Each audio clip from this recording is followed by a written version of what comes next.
Mr. A here, saying, how y'all doing? Yo! Are you ready to rumble? Or should I say tumble? Cause I don't stumble or fumble like a cracker fried crumble. Standing on the ground, black beat, throwing worms and drums. And I'm doing it on my terms. Welcome to the Rumble. We are back and better than ever, helping you stay ready so you don't have to get ready. We don't want you sucker punch. So we're here mostly each and every week, helping you keep your guard up.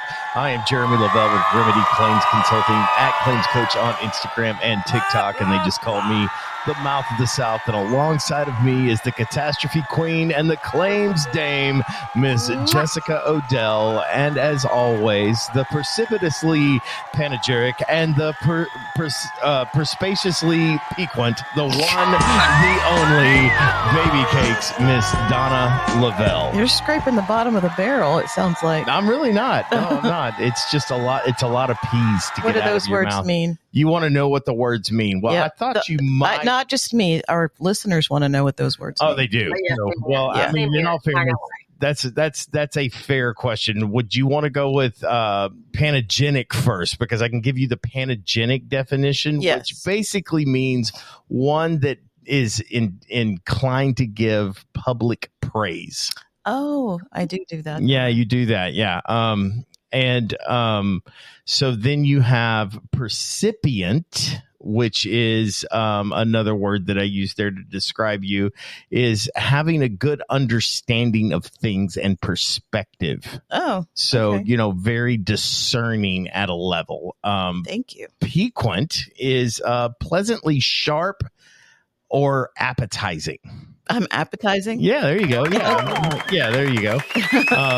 So I think so. And Nine Inch Nails song that's appropriate for that one. And I find you appetizing. And then we have got the fun word of perspicacious, or perspicacious, really is how someone would say it. Means that you're very shrewd and wise. I have a word for you. You do? I can't. I'm not going to be able to pronounce it. Hippopotamonstrosiquidilophobia. Hippomonstrosiquidilophobia? Something like that. There you go. It's the fear of long words. Or hippos. No, the fear of long words. Oh, okay. It sounds like the fear of hippopotamuses. No, that would just be hippopotamus. Phobia. I wonder what the fear of hippopotamuses are. I'll find out. Healthy. That's what it is. Yeah, you should fear the hippopotamus. They are dangerous. So we've been off for a couple of weeks, and I really appreciate y'all's patience in that. Donna and I, Baby Cakes and I, took a vacation where we kind of got to put the engines in neutral and recharge the batteries, and ready to get back at it. And we've had to hit the ground running, no lie. There is a lot of going on, this year, and we're doing a couple of new dates for Control the Narrative in Oklahoma City and Kansas City. So if you're interested in that, make sure you check out remedyclaims.com/training and pick the date that you, or the location that you want to go to. And I'm sure we've got more stuff coming up. But speaking of really fun things happening, do we have any fun facts? We do. Fun Facts with Baby Cakes is brought to you by Inc., the fastest way to get paid after an insurance claim. Inc. Save time, get paid. Yeah. It is hippophobia, by the way. Hippophobia? That seems very derivative. Yeah. So, did you know that NEWS stands for Notable Events, Weather, and Sports? Notable events, weather, and sports. Yes. Really? Mm-hmm. According to the interwebs. Wow. That's where they got that, huh? Yep. In the 1700s, it was common for the military drummers to play when a soldier was dismissed, and that's why they call it facing the music. Say that again. In the 1700s, it was common for the military drummers to play a song when a soldier was dismissed, and that's why they call it facing the music. Dismissed doesn't sound good. I don't know. I remember, out on the parade field and stuff, anytime that the formation would have to leave the parade field, there was always the band playing. Yeah. And if you think about it, you march off of the parade field. Generally, the drummer, you'll see a lot of these movies that have the drummer that would drum like while they're marching from, battle site to battle site. Like you can go watch The Patriot or whatever these different. In medieval times, that's called a bard. A bard? Mm-hmm. What's called the bard? A person that plays music during the battle. Well, they originally brought that in, like for marching formations, just so that they would stay in time and in step together.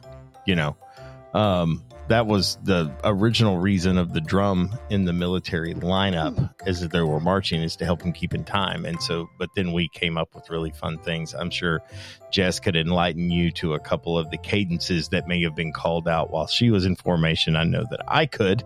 So, anyway, so there's that. And on an organ, the volume controls were called stops. When they wanted maximum volume, they would pull all of those volume controls out. And that's what it means to pull out all the stops. Pull out all the stops. Yep. That's a good one.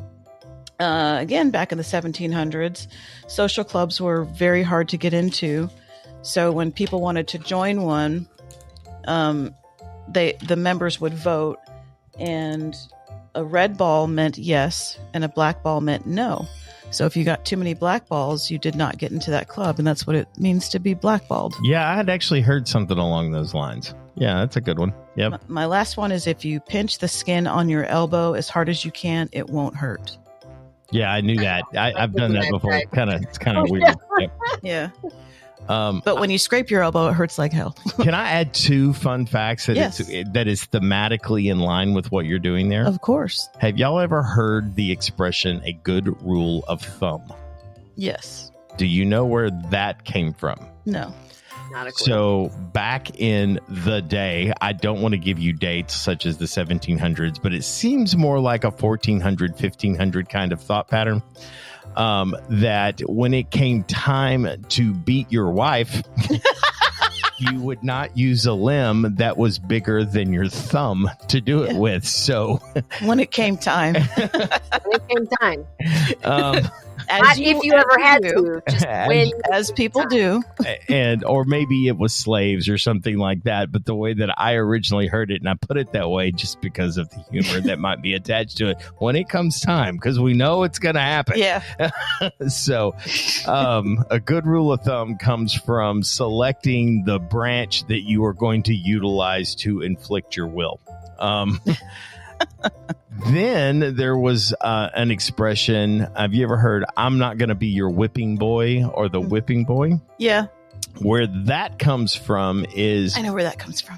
Before there was like written contracts, they would pull aside one of the one of the boys in the village, and they would explain both sides of the contract, and then the two individuals would then beat the boy, because they believed that if they beat him, he would certainly remember why he got that beating, and that is why he became the whipping boy. I remember why I got beatings. I got beatings because I deserved it. Yeah. That's why I got beatings. So now you know, and knowing is half the bullshit. Well, that was fun, wasn't it, everybody? So we all learned something. We are back fresh from vacation. I actually checked something off the bucket list, which was laying eyes on the Grand Canyon. I had never actually seen it. I'd seen pictures. I had seen videos. I have seen all kinds of things, but I absolutely was not prepared to go eyeball to ledge with that thing. And the thing that I found most interesting, Jess and Baby Cakes, is that you could walk up to the edge, right up to the very precipice of death and destruction, right? And I kind of thought we would be able to see it from a distance. That's what I was anticipating. I thought there would be like a fence around it or something. Right. Yeah. Something, a little bit more security, a little bit more safety measures and precautions, but nope. You could go right up to the edge of it. Now, we did not venture down into the canyon. Most of the places that we went were just scenic lookout areas, but I mean, it is immense. And I remember the first words that came out of my mouth once I got a glimpse of the Grand Canyon was, I was not prepared. I was just simply not prepared for how Pictures don't do it justice. And we use the word awesome so much that there is no right word at this point in time, because it just seems to be, the word awesome is overused so much. It doesn't really explain what I'm talking about, but it is in the true sense and literal sense of the word awesome. It was effing awesome. It was crazy. I mean, and awesome AF. Yeah. Just, kind of the colors and the juxtaposition of the colors of the canyon against the sky. It was really quite incredible. I did get some really cool panoramic pictures that stick close to my Facebook, and I may actually post them. I'm not big on that, but I might actually post them. So, or an Instagram slide deck, if you will. Anyway, we've got a great show. We're going to be talking about curveballs. And the curveballs that PAs encounter on a regular basis. This is going to come to you in 3 separate rounds. When you hear this sound, you know that the round has begun. And when you hear this sound, you know that the round is over. Now, I want to remind you, it's not Jess and I that are debating, but we are merely commenting and giving you commentary on the struggle and the rumble that you guys are slugging it out in each and every day. I am looking forward to this conversation. I can't wait to get into it, and round 1 starts right after this. Public adjusters, listen up. It's Jeremy Lavelle, owner of Remedy Claims Consulting, host of The Rumble, and most importantly, your claims coach. Public adjuster training is one of the hardest things to find. Sure, you can take some online seminars, you can show up to conferences, but none of them tailor training just for you until now. Whether you need to learn how to estimate, scope, negotiate, or prospect, I can help you drill down on the skills you want to develop. Maybe you're just starting out and you need to learn the claims process from A to Z, or you're just wanting help on strategy on a specific claim. I can help you find the traction you are looking for and learn how to truly control the narrative in the ever-changing world of claims. You can reach out to me directly at 888-596-8772, or you can find me on the web at remedyclaims.com and just click Get Started. That's 888-596-8772 or remedyclaims.com and click Get Started. You can even shoot me an email at jeremy@remedyclaims.com. That's JEROMY@remedyclaims.com. It's time to move your career to the next level. Round 1, curveballs from the carrier. Man, I don't even know where to start. I literally, it came out of my mouth and I was like, I need a nap. So, Jess and I were actually talking a little bit on the phone before we jumped on the show. And one of the things, I'm going to go ahead and let Jess take sort of this first carrier curveball, because I cannot tell you. Oh my God. I'm going to stop talking. Go, Jess. All right. So it used to be back in the day, you might experience this once in a while where an adjuster would say, hey, our pictures show X damage. Yours show additional damage. Therefore, it's 2 separate claims. Very easily, you could get that overturned, through just an email or discussion on why it's the same date of loss and all that other good stuff, right? The curveball, and the reason I think it's a curveball, just the last 60 days. And again, I'm only part-time, right? Part-time PA. But just the last 60 days, I have had 4 claims, and they're from the same carrier. I won't name the carrier, but Blue. 4 Blue claims. All 4 of them. Completely separate adjusters. Completely separate areas of the Dallas-Fort Worth area. And the other one is actually down in Waco. To be clear, that could be Nationwide. That could be Liberty Mutual. That could be Allstate. Right. That could be, there's lots of Blues. So lots of Blues. Exactly. So I'll leave that there on the table. They have all come back and said, yeah, our photo report shows X damage. Our adjuster documented everything. And we see some loose shingles. We see some hail hits, but there's only X amount of shingles damaged, blah, blah, blah, which they put in the scope, like 12 shingles, right? But by the time, I got out there or another inspector got out there and documented the loss, like let's say, we didn't get hired for 3 months. We'd go out there. Well, as the wind continues to blow and as a few more, rainstorms come through, whether they're significant in damage or not, it's hard to tell, right? It's only been a month, 2 months, 3 months, right? the carrier is now saying, well, your pictures show more damage, so it's going to be a completely separate claim. It's like, hold on. We don't have a separate storm date. It's one storm date. It's just that maybe your guy just didn't document and didn't check and lift the shingles. That so would there never happen. Right. Come on. There are plenty of loosened shingles from the date of loss. And then maybe some additional wind came through. It doesn't necessarily mean it was a storm, but just some wind in general. And it just kind of continued loosening the shingles because they were already damaged. And so now you have a few on the ground. Well, the carriers are now saying, well, that's a separate storm date. It's completely different damage. File a separate claim. So now they're trying to get, even though it was all owed on the first claim, they're pushing for these insureds to file a separate claim and collect 2 deductibles.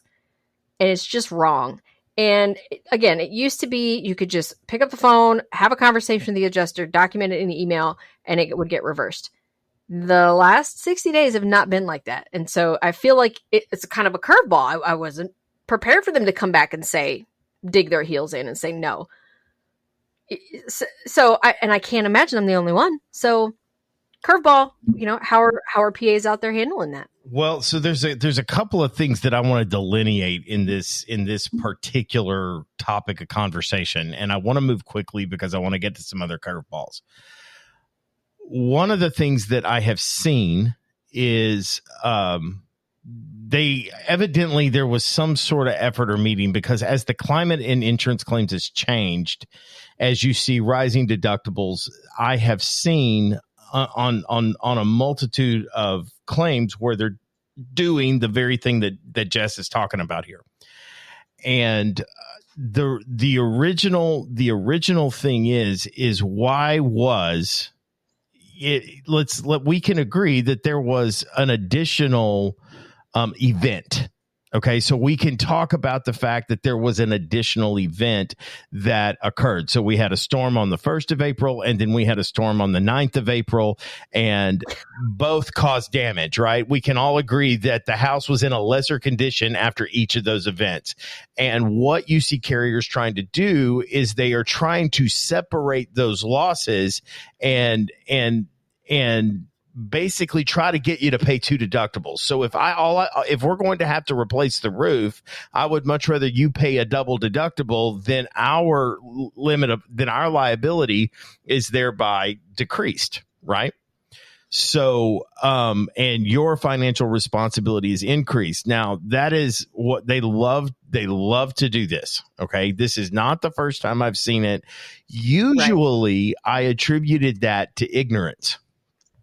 Yeah, exactly. And not malice. Okay. Right. I would generally attribute that to either incompetence or ignorance rather than malice.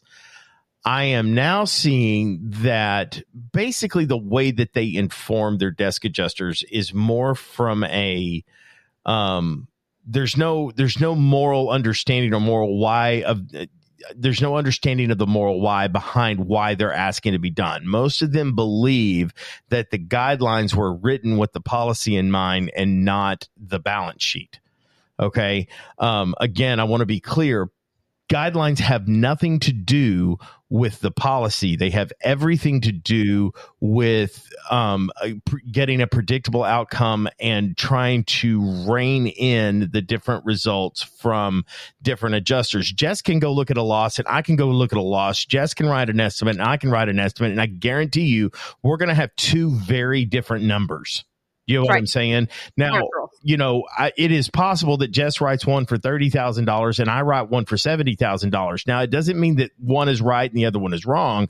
What it just basically means is our approach and understanding of it. So the carriers implemented guidelines to narrow that down so that there wasn't so much room for interpretation on the field adjuster or the carrier adjuster side, and they would have more predictable outcomes. Because think about this, outside of right and wrong, when you have one adjuster write for $40,000 and another adjuster write for $90,000, that $40,000 adjuster begins to look incompetent, right?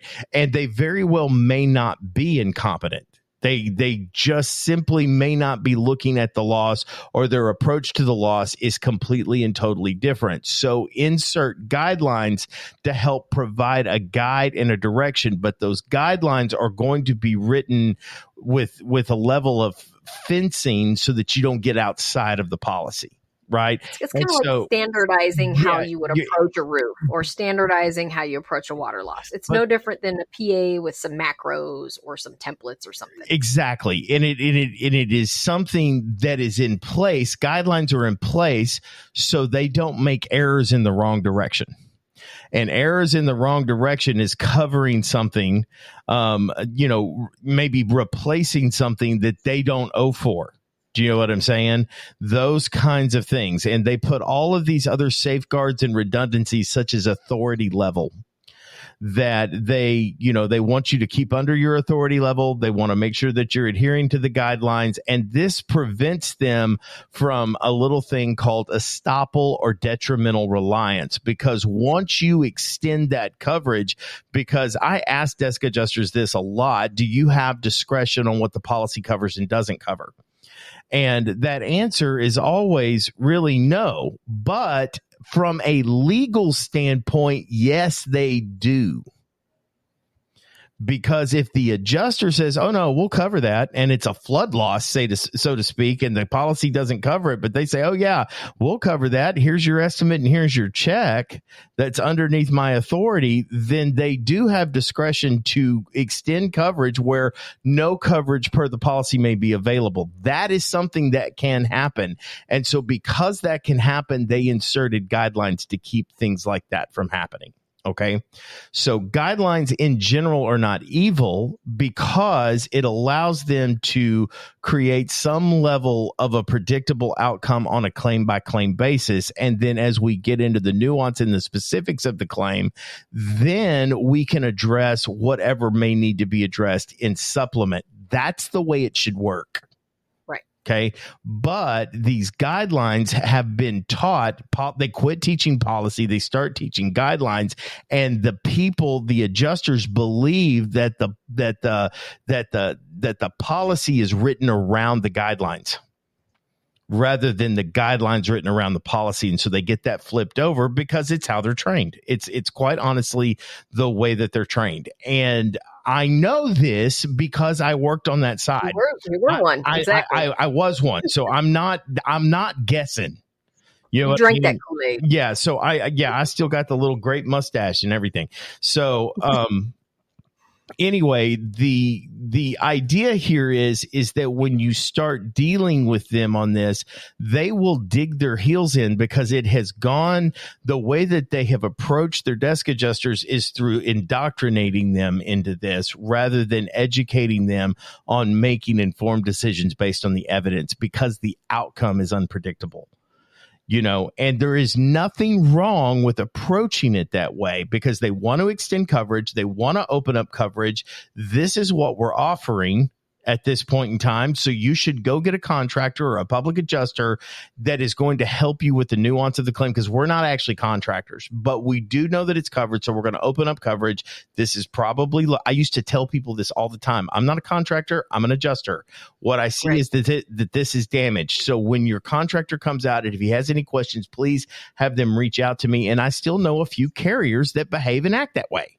You know what I mean? And I specifically know adjusters that behave and act that way. I have independent adjusters from all over the country from back in my independent adjusting days when I was storm supervisor and QC manager and all the different things that I've done. I still have them call me and go, Jeremy, what should I do here? Well, I said, first and foremost, you always look to your guidelines because that's what helps you keep a job. Secondly, you know what I mean? If you think this is about you making a decision.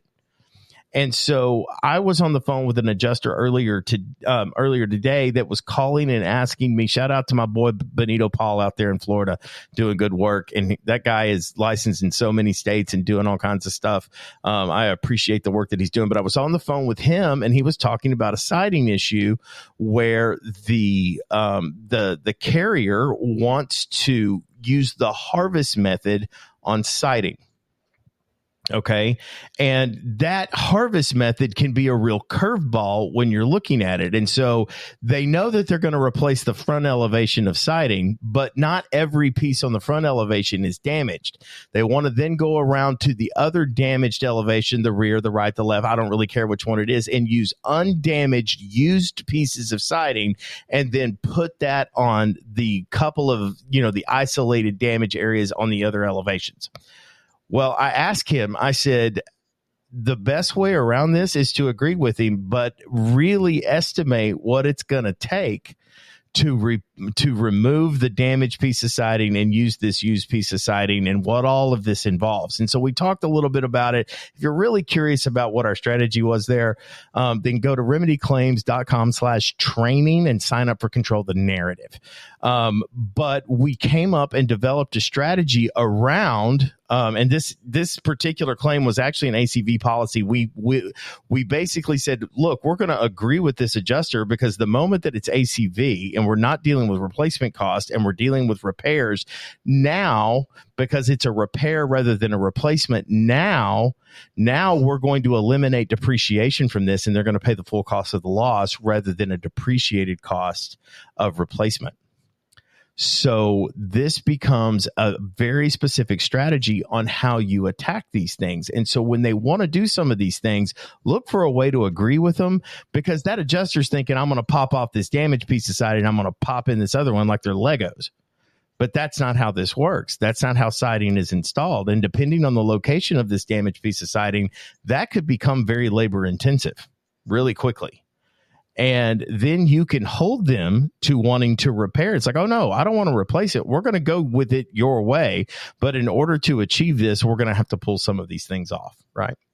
So that is one big carrier curveball. And when, carriers are trying to encourage people to file a different claim or it's not, you have to go back to the original loss. And quickly at the end of this round, and just I'll give you some time to kind of chime in here. I just want to get through this. Very interestingly, I have a client that had a data loss of June of 23. They did not file a claim because it was a hail loss. They didn't think anything was bad. They had a black roof. They couldn't see anything. Everything seemed to be fine, and they went on with their life. Well, here in Texas, after about, from the 1st of July until really the end of October, 1st of November, it gets very, very dry, and there's no rain. And in November, they noticed a stain on their ceiling after 2 or 3 rainstorms have come through. They noticed a stain on the ceiling. Once damage had manifested to their eyes, obviously they call and file a claim.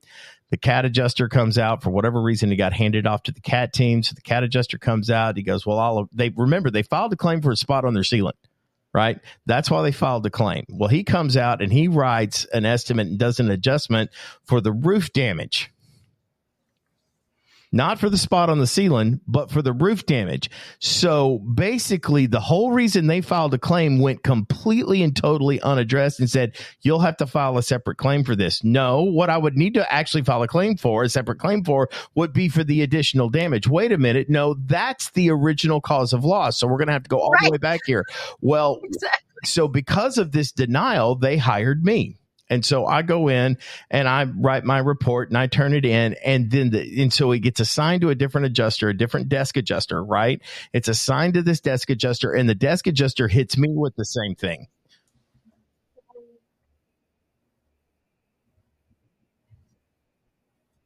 You're talking. Not over that. Yeah.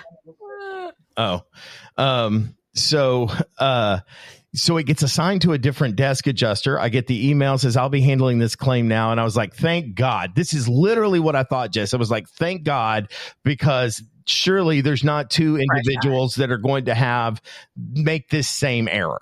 Right. So I put it together, send it in, and he comes back and hits me with the same thing because we're going to have to file a second claim for that one. I was like, Well, the original reason they called you out, the damage they called you out for was the spot on the ceiling. So I first make the argument, you still haven't addressed why they filed the claim. Oh, well, they'll still have to file a second claim. And then I get into showing the photographs of how the water, there was a hole in the roof. It was right in the valley. I showed the water trail, all the stuff that comes down, still get back. You're going to have to file a second claim. I've discussed this with my manager, and you're still going to have to file a second claim. I said, look, so here's what comes next. I'm going to file a complaint on this because this is a violation of a proximate cause statute. So when I file complaint with the Texas Department of Insurance or any Department of Insurance, it has to always do with a statute violation. I don't file complaint until there's a statute violation.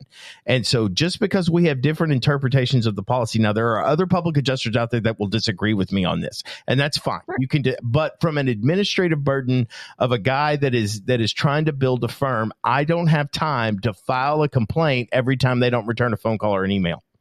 Okay. And I do not want to flood the Texas Department of Insurance, because when they show up, when a complaint shows up with Jeremy Lavelle's name on it, I want them to go, this is a reasonable guy. This is something, we've seen his complaints before. This is something, okay, now we've got a problem. Okay. And so it gets addressed. So I basically said, here's what comes next. I'm going to let them know because you don't seem to understand what proximate cause is. Okay. And proximate cause is the situation here. But let me tell you this. If I went and filed another claim, I would file it under the exact same date of loss for the exact same event. So when I call and give them an FNOL, a first notice of loss, I am going to say it's on the exact same date of loss because that is when the damage began and where it began. That is the origin of the water intrusion, is the hole in the valley. So I have to go back to and I tried to explain this 19 different ways, and I finally got an email back from him that says, based on this new information, it's not new. It's not new. I've been saying this since November. Yeah. Based on this new information, we're going to go ahead and extend coverage for the interior. Now, there's other issues with the claim, but that is one where my persistence, despite the curveball of ignorance, incompetence, or malice, whatever it is, you sometimes have to stay in the batter's box there and not just throw up your hands and quit. So you've got to be able to stand firm. And that's the one thing that I tell all of you guys. If you don't know, don't guess. Okay. And some of this just takes time and experience in dealing with the different nuances of claims. And so, but if you don't know, don't guess and get some help. Whether, I know that Jess is incredibly active, and I cannot imagine a scenario or situation where she would not respond to a question. I am the same exact way. That's the reason we do this show. So that being said, that's the end of round one, but I'm going to go ahead and let you wrap up, Jess. No, I think what the curveball form, I have seen a scenario or two where you're right. There's been interior damage and they've separated it from, exterior roof damage. I've seen that a time or two. Again, usually through some conversation, some back and forth, we've get it to where, okay, got it. It's the same loss. We'll stop pushing, filing a second claim. It's the latest where, like you said earlier, 2 storms have come through and they are less than 30 days apart. And it's just wind and hail. And there is no way that is a reasonable expectation of being able to separate or delineate.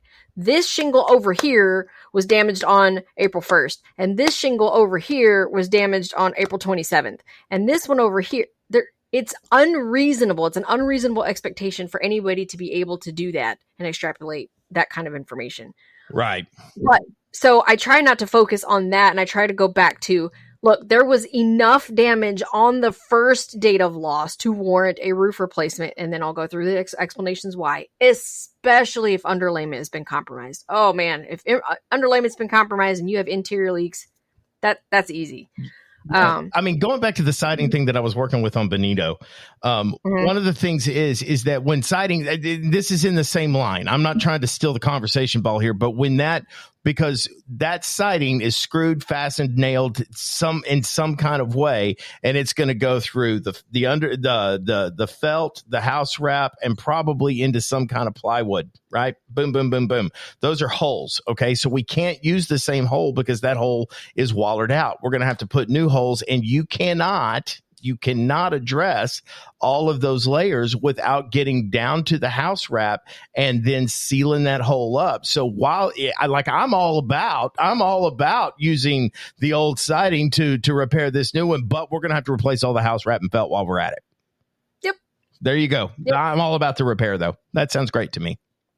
But that curveball has been, even though you've presented a sound argument, for some reason, and it's just within the last 60 days, 4 claims back to back, they have dug in and said, absolutely not. You're going to have to file a second claim. Crazy. I know. And you'll get a rash of claims like that. But guys, let's get into the next round 2. We're going to talk about contractor curveballs, and it starts right after this. One of the most difficult claims you can work is a contents claim. It requires extreme detail and significant documentation. Ricky McGregor with Monarch Claim Services is the expert you need on your side. She will handle on-site evaluation, inventory, photo documentation, pricing, and overall contents claim organization. She will work with your team beginning to end so you can focus on the rest of the claim. Do your client a favor and call Ricky McGregor with Monarch Claim Services. You can reach her at 515-783-1434. That's 515-783-1434, or find her on the web at monarchclaimservices.com. Round 2, curveballs from the contractor. Now, I just want to say, contractors, we love you. And yes. PAs throw you curveballs too. Okay. So the spirit of this conversation is to help us work more synergistically. Okay. So we're going to be addressing this. Is certainly not attacking contractors out there. I love the contractors that I work with. I work with some high level professionals out there. But I think one of the biggest things with the contractor is establishing expectations, communication guidelines, and protocols and conduits, and sticking to those. But contractors can throw a PA a curveball in a great big hurry. You know what I mean? One of the ones that I think about is, Jeremy, yeah, we're out here replacing the roof. Appreciate you got all this stuff done and got that roof approved, but we've got the roof open here, and guess what? All the decking is rotted, and so we're going to have to replace the decking. How long will it take you to get an approval on that? Well, giving with the blue carrier that we're working with 6-10 months, I don't know, you know what I mean? And how does the PA, because legitimately when things are going well with the contractor and the contractor runs into something like that, there becomes a stoppage, and sometimes a stoppage is not opportune. Like if you've got a roof open, you know what I mean? I can't just leave all the shingles off of this and then shrink wrap it or whatever the case may be. What does it happen when you get those curveballs from those contractors? That's just one example of when things are going right between you and the contractor. Never mind possibly being a PA that's been brought into a situation by a homeowner that, you know, their left-handed brother-in-law is their contractor, right? I mean, he knows a lot about this stuff, you know, so he's helping us out. Well, I have run into that situation.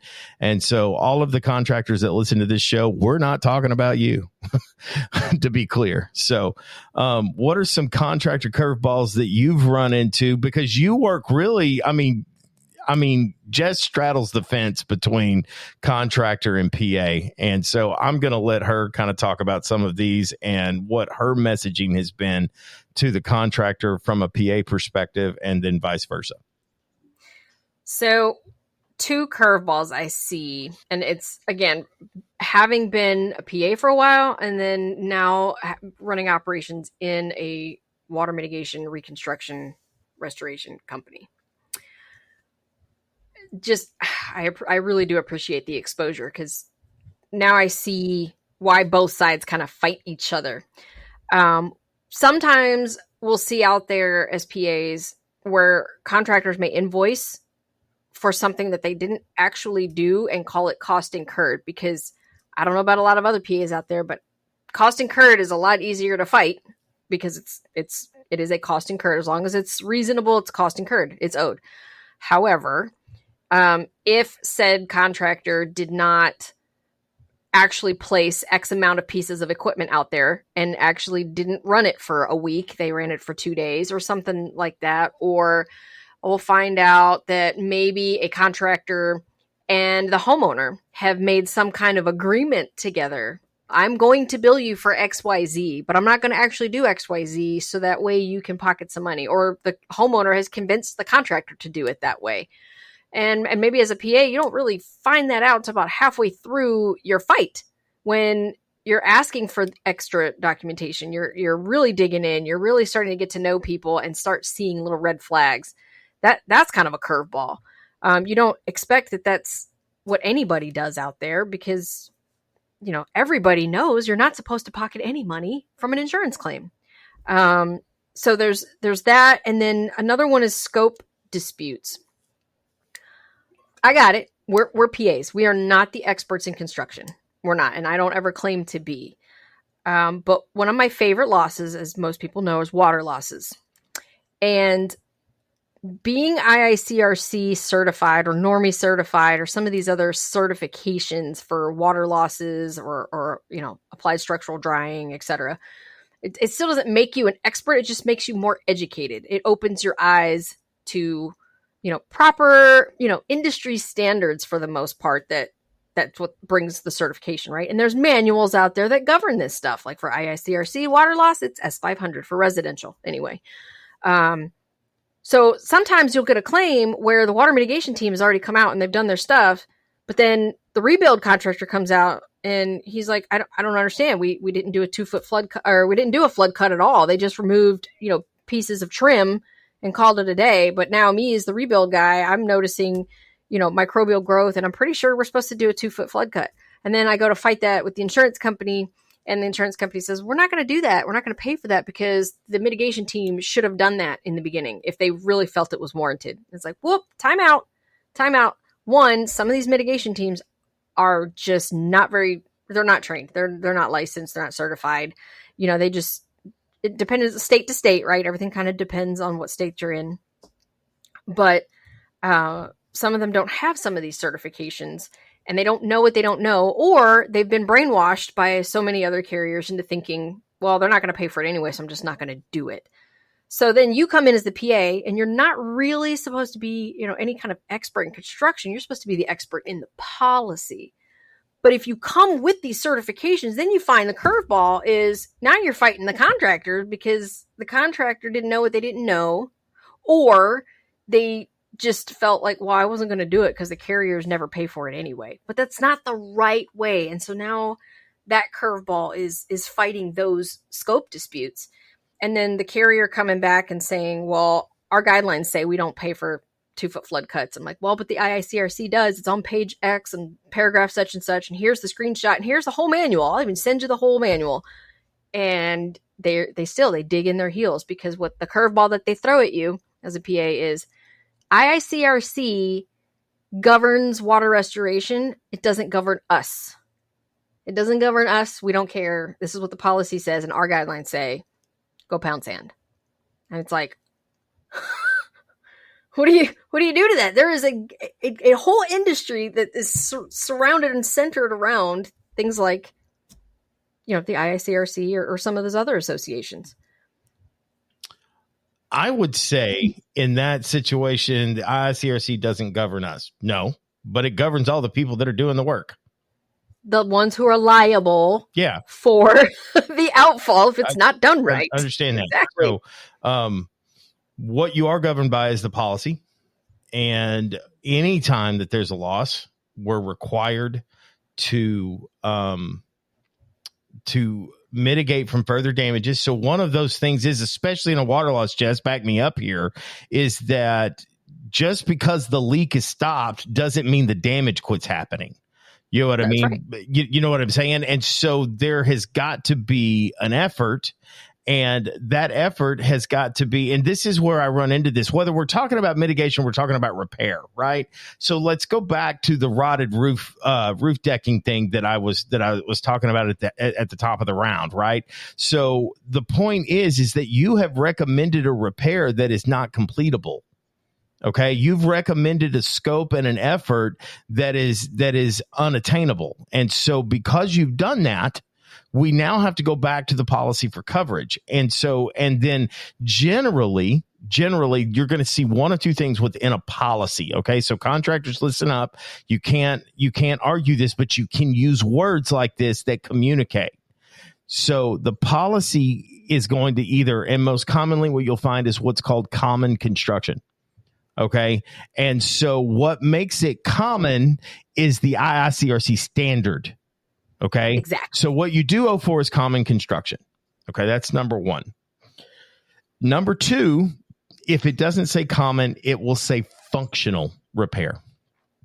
Okay. And at this point, if their repair method is not functional, then it is a violation of the language of the policy. And so it is indeed, we've got a problem here because you have stepped outside of what the policy provides for. And so contractors out there, you can use, I've got to get this thing mitigated so that it can be functionally repaired or repaired according to common construction methods. Okay. So one of the things that is not common is that we let water turn into Cat 3 water, right? I mean, as it progresses over time and becomes more and more of a hazard. And so those are things that have to be done from a mitigation standpoint. They're obligated by the policy. Now, whether or not we want to argue on does the carrier owe for necessary construction costs for mitigating efforts, I'm seeing those get capped. All over the country, all over policies, I'm seeing them come in where we won't pay, because it used to say we will pay any reasonable construction costs to mitigate damage to mitigate the property from further damage. So I've seen that, but now you're seeing it, and the most common cap that I'm seeing is $5,000 for mitigation efforts. That is, those are getting more and more popular. They're all over Florida. They're all over Florida. I don't really even know how that's legal. But I would also say that when you hit caps, you start absorbing deductibles. So remember that once you hit caps, you start absorbing deductibles. Because that is their proceeds towards the loss, and a deductible is their proceeds towards the loss. And once they have provided proceeds towards the loss, that is their financial responsibility.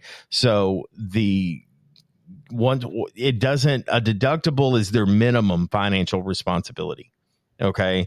Their financial responsibility obviously can exceed if you have a total loss fire where they're uninsured or property values have changed or building materials have skyrocketed. I know this would never happen, but let's say there's a global pandemic and supply chain shut down and the cost of plywood goes from $9 to $40, $50 a sheet.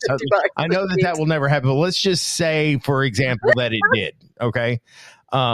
People are not going to be insured properly. And that's nobody's fault. It's not the carrier's fault. It's not the homeowner's fault. It's not, or the property owner's fault. It's nobody's fault. It just is the situation, right? And so the deductible is there. I was talking to a public adjuster last night on the phone. Some of the different ways that carriers are using the program contractors they'll say, if you hire our program contractor, then we won't charge you a deductible. And she goes, isn't that illegal? I was like, oh no, they don't have to charge a deductible if they don't want to. They don't have to obligate you to that sum of money. If they feel like they can regulate the cost of the loss by you using their contractor, you know what I mean? So if you use your contractor, it's $15,000 and you have a $5,000 deductible, they pay you a $10,000 loss. But if you use their contractor, it's a $7,000 deductible. Or it's a $7,000, that contractor will do it for $7,000. I mean, those are ways that carriers are using some of these different programs. And I would never counsel I would never counsel a homeowner or a property owner to hire a program contractor. Nothing against you guys. It's a great way to build your business. And I believe that they're out there for good reason. But the issue is, from a homeowner's perspective, they sign a contract with that contractor, but that contractor is not obliged to them. They're obliged to the way the carrier wants to do it. And so it is essentially hiring a handcuffed contractor. And as a homeowner or a property owner, that's not something that I want to do. Again, nothing wrong with programs. Don't have any problem with contractors that use that to build their business or to find work or to do whatever it is that they do. But it is the reality that they are obliged to the guidelines of the carriers. So whether it's a program through Contractor Connections, Alacrity, Innovation Properties, Brightside, I could list them for days. And sometimes people need this. People need, because they don't know where to start, and to have a good, competent, reputable contractor that's been vetted through some of these programs is a positive thing to happen, because they look at their financials, they look at all of these kind of things. However, when it boils down to it, that's why public adjusters are so useful, because I have been brought in by the program contractors. Says, look, we're handcuffed, but you're not. We want to do the work. Right. We want to do the work. Right. We're handcuffed. You're not. Go to war. And I do that regularly. One of my best client is a program contractor that we've got that worked out. And you should have seen their eyes light up when I explained it to them like that. They loved it. So while contractor curveballs can come in, one of the things that I will say is that a lot of times contractors are forced to use Xactimate or feel pressured to use Xactimate to estimate their loss. And so they've gone in and they've made Xactimate spit out the number that they want for it. And what happens often is that when they go through an audit from somebody who actually knows how to or is proficient in Xactimate, sometimes they do some double dipping. And so those are sometimes some curveballs I see a lot from. I had one specific mitigation contractor that I had to go through and basically fight that out with them. And as a public adjuster and a fiduciary of the claim, guys, a public adjuster is a fiduciary of the claim. You have to be every bit as willing to go tell the contractor they're going to have to do it for less or their price doesn't make sense, as much as you are ready to go to the carrier to tell them that the way that they're adjusting this claim is wrong. So be ready for both situations.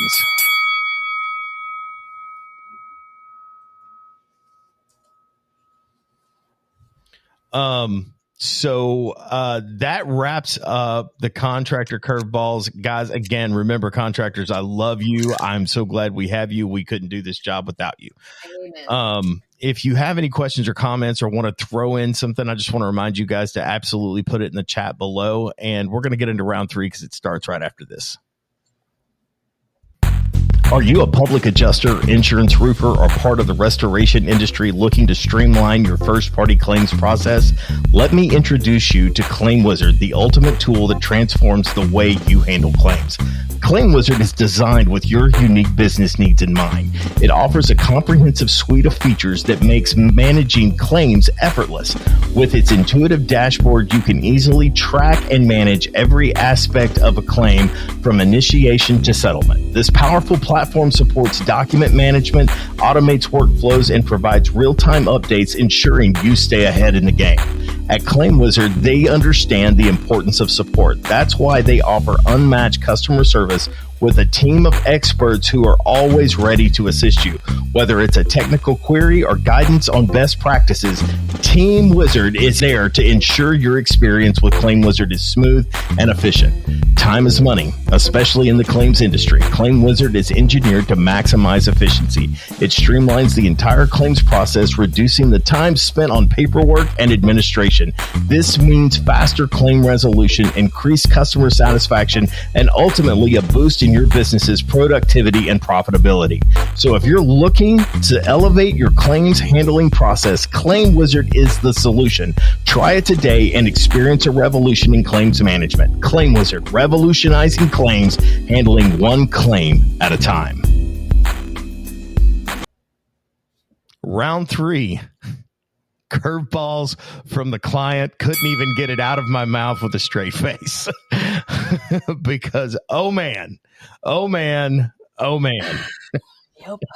As PAs, the likelihood of you walking into a volatile situation where everybody's pissed off is really good. So the percentage of claims that get worked without PAs is the same percentage of claims that when a PA is brought in, people are that mad. So you can get lots of client curveballs. What is probably one of the biggest curveballs that you've endured from a client, Jess? Two. One is when you brief them, onboard them, get halfway through a claim, and they just give up, and no fee has been collected or is owed technically because you, for example, you explain to the insured during the onboarding, we're going to do this. The carrier is going to likely do this or this. Then we are going to respond by doing this. You walk them through that typical, war game, so to speak, or chess match. And they understand, they give you the head nod, they're on board. And even in times where certain carriers, are not going to release a check at all, just because the carriers by now, who's who out there and everything. And so you explain this to the insured nods, they're on board. They're like, let's go. Then you start doing exactly step by step what you have explained. And the carrier has done step by step what you have explained, and no money's been released. Let's say it's been 2 months, 3 months, and you're still working the claim. You're halfway through, and now it's time to reach that final demand point where then you pick up the phone, you talk to the insured and go, okay, we talked about this day, that day has come, it's been 3 months, whatever, 4 months, whatever you guys work in your states. I'm prepared to write a final demand, but as you know, the final demand really is what helps the attorney the most. If you're not wanting to go to legal, you still have the option of appraisal. Again, it's all claim dependent, right? Depending on your situation. But when you sit to have that conversation with the insured, and then they go, I just don't want to pursue anything anymore. And you're like, what? Wait a minute. I mean, I have done all of this work. I've paid for an inspector. I've paid for an estimator. I've paid for, weather reports. I've paid for, XYZ and Matterport or DocuSketch or whatever. You have all these, fees associated. You explained everything from the get-go. So it's not like you left them in the dark and now they're just tired and want to quit. They just change their mind in the middle, and a check hasn't been released by the carrier because the carrier dug in their heels, which was exactly what you briefed the insured from the beginning. So the curveball I started seeing recently is, we just don't want to fight. We don't want to go to appraisal, and we don't want to go to the attorney either. So, but man, you have done so much for us, and we're so grateful, and thank you. And that's it. You can't, what do? You can't technically charge anything to my knowledge because the contract reads that you're contingent. If you get a fee, or if you get a check released from the carrier, you can collect. But if no check has been released, which you predicted in the beginning, curveball, what do you do? So one of the things that's particularly in my contract is under the cancellation. And if they cancel the contract, I do have the right to bill them at that point in time because I'm no longer the public adjuster. And so now I have the opportunity to bill them. You know what I mean? They have taken, if the contract stays in place, that's where the contingency exists. Is that if they're going to go ahead and allow you to pursue this claim as the public adjuster, but when they decide that they don't want to fight anymore. But that depends on your state, that depends on your contract, that depends on all of these different, caveats and avenues. And sometimes you just have a client. One of the biggest curveballs, I agree with you, Jess, from a client is that they don't have the will to go on. You know what I mean? And if they don't have the will to go on, they're the boss, guys. At the end of the day, whatever that looks like, if they don't want to fight, I had one guy and I was sharing this, with Jess. I had a client that had a dryer fire, and the origin of the fire was situated adjacent to the return air, which then affected, because smoke went everywhere at that point in time. It affected the entire household. The entire residence. And then I had the carrier come out, write a $40,000 ridiculous claim. And they didn't want to pay any more than that. You know, they would pay to clean the ducts. They admitted that the ducts were dirty, but they didn't want to do anything into the rooms that the ducts feed into. You know what I mean? It's like, so you think the smoke just stopped at the register? Is that where you think the smoke stopped? Right. Because I can guarantee you it didn't. Even if that register was closed, it still got in there. And so, but this particular guy did not want to fight. He didn't want to upset his insurance carrier. And I'm going to tell you, with this gentleman, I had already moved him to another carrier because of how it had been handled up to this point. I showed him all of the different things, and he just was such a kind-hearted, patient person that he just felt like, oh no, I can handle it. This is my responsibility. And the concept of he paid for this coverage just was something that he didn't feel like he deserved or that he had paid for. You know, I mean, and he is, and this was he had a PhD in statistics. Okay.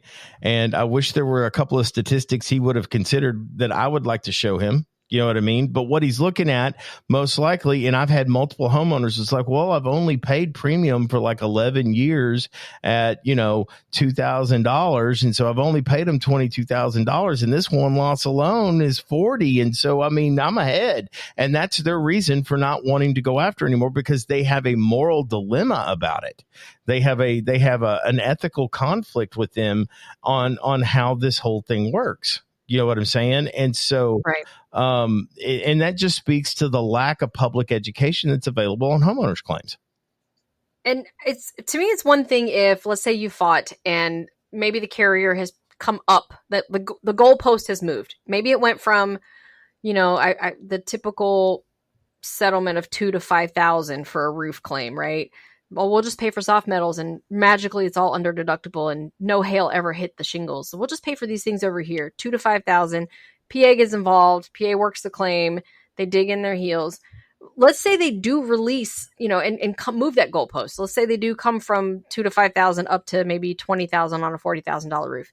To me, and again, it's because I'm not trying to run a firm and feed lots of, people and their families. I have that. If they want to stop, they can just stop. I'm okay with that. It's their claim. It's their money. I know other firms out there kind of have some different opinions on that, but it's when the carrier still hasn't paid anything additional and you have one more, step, and that's that final demand to attorney or invoke appraisal. And they give up right there at the end. Like you did everything, you documented, you followed every step the way you're supposed to, and no money has been released. It's that curveball I have never experienced until this year. Well, never. I know some PAs that have sued their clients for walking away. I know of some, and they're prominent. You know what I mean? Right. I would tell you that if you bang around the community much, you may have heard of some of these. I've known them, and look, I'm not necessarily saying that's wrong, because that sucks. You know what I'm saying? Really, you know what I mean? And when they don't want to fight anymore, and they basically say, "Hey, look, I'll pay you what I owe you up until now." And sometimes it's not about them running off with your money. It's about, just, we fought and we fought and we fought. And it's like, okay, we need to go to appraisal to win this. Okay, well, I don't want to go to appraisal. Exactly. I don't want to go to appraisal. And so we lost. Thanks for your effort. And here's your, $13 for the money that for the $1,300 that you got them to pay. So here's your $13 or $130 for all the work that you did. Thank you so much. And that just sucks. You know what I mean? That is terrible. And I've known PAs to go sue them because they wouldn't let the PA take it all the way to the mat, all the way into litigation. So that's why I call it a curveball, is because if you're not really aware that that's even a thing, you just assume everybody's going to fight for their money. It's all contingent. Why would they stop fighting if it's just contingent? Yeah. But it happens. And if you're not prepared for it and prepared for how you're going to respond, it would catch you off guard. So that's why I call that one a curveball. The other one is selective disclosure of information. Oh my goodness. When you have a water loss and then you later, during the interview process, you ask, were there any previous claims on this house? Yes, actually. 6 months ago, we had, my daughter the sink in the bathroom overflowed, but it only went out to the hallway. I called the insurance company. They came out. They said there's no damage. And so there wasn't worth, filing a claim. So I didn't file a claim. Okay. Then you start fighting this claim, the new water loss, and all of a sudden SIU gets involved.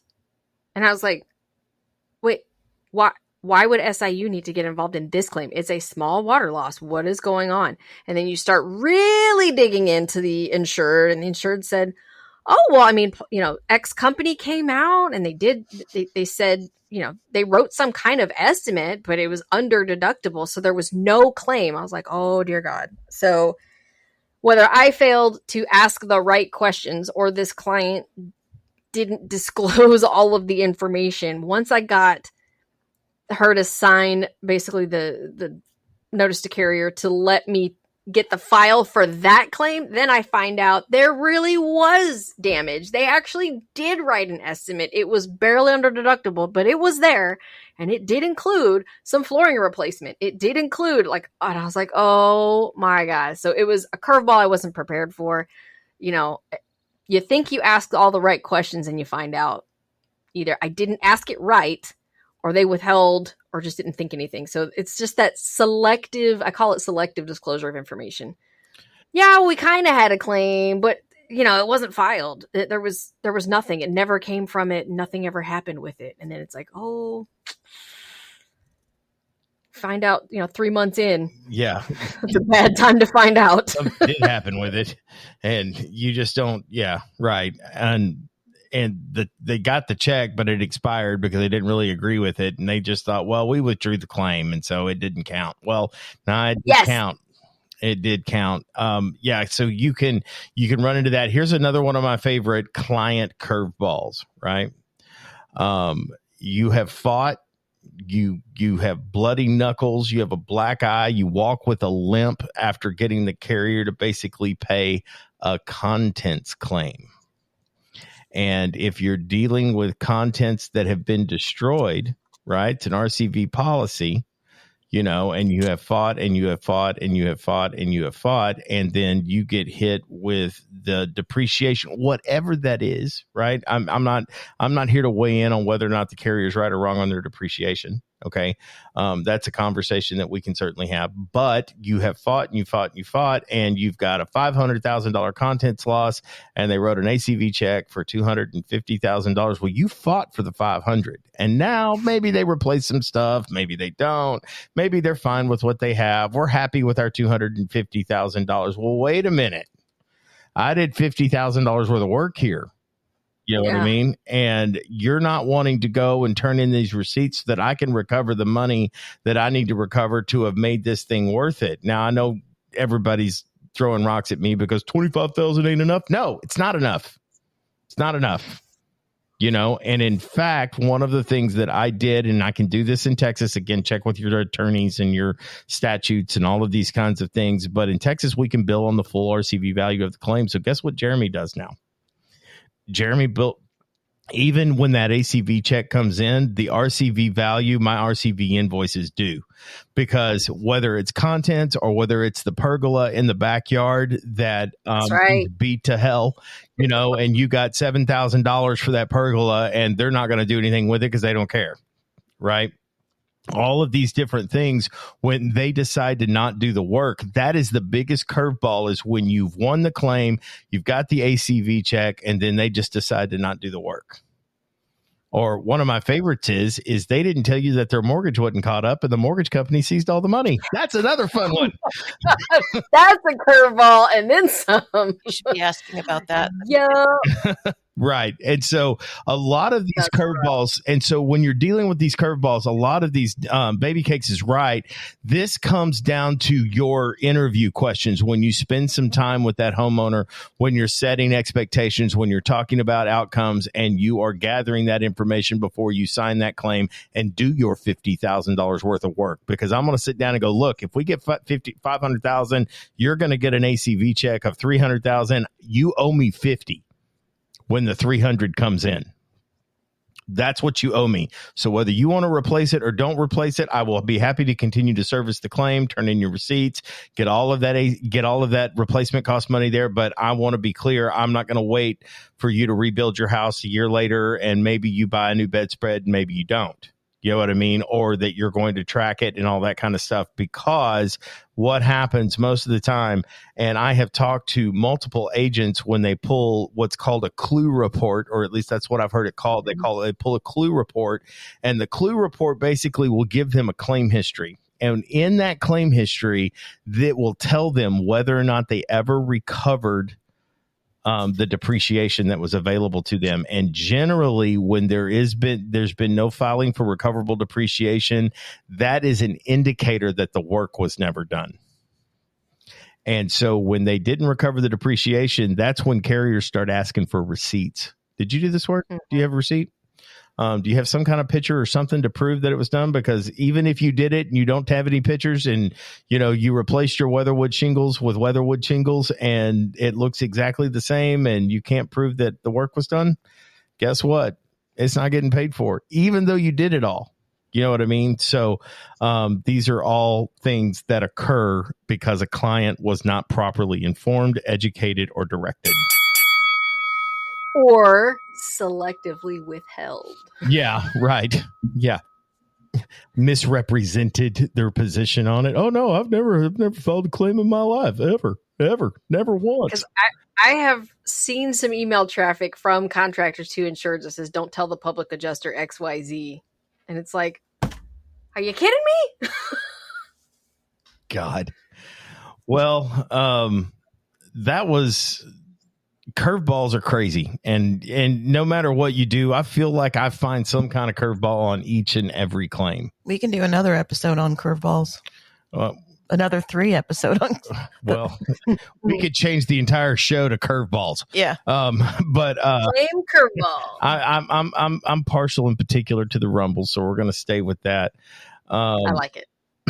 So just a couple of quick reminders. We are currently scheduled to be in Kansas City, Missouri on April the 30th and Oklahoma City on May the 1st for the Control the Narrative, remedyclaims.com/training. Pick your city of choice. I believe if you register now before April the 20th, the magical day of 420. But if you register before the magical day of 420, then you can get a early bird registration, and that promo code is CTN 2024. Okay, for Oklahoma and MO for Missouri. So 2020 CTN 2024. Okay, and MO respectively. Yes, so, and you get 25% off. You'll get a 25% off. So register now. Tell all of your friends about it. I am looking forward to hanging out with all you guys up there when I get to show up. It's going to be a lot of fun. Jess, any final thoughts? No. That was good. That was quick. Yeah, too. Man, that went. You're having fun, man. Yeah, sounds like my sex life. So we will can confirm. We will be back next week. And guys, I just want to remind you to click the like and subscribe button. If you have any questions or comments, please put them in the chat below on whatever platform that you may be listening to this on. We certainly appreciate your support and all that you do. We always are interested in hearing from you guys, and we will be back next week. And in the meantime, stay ready so you don't have to get ready, and we will see you on the next one. Got my hand on the hammer, ready to ram you like the fire slammer jammer. Yes, we're coming up, don't even try to diminish it. I won't start it, but I damn sure will finish it.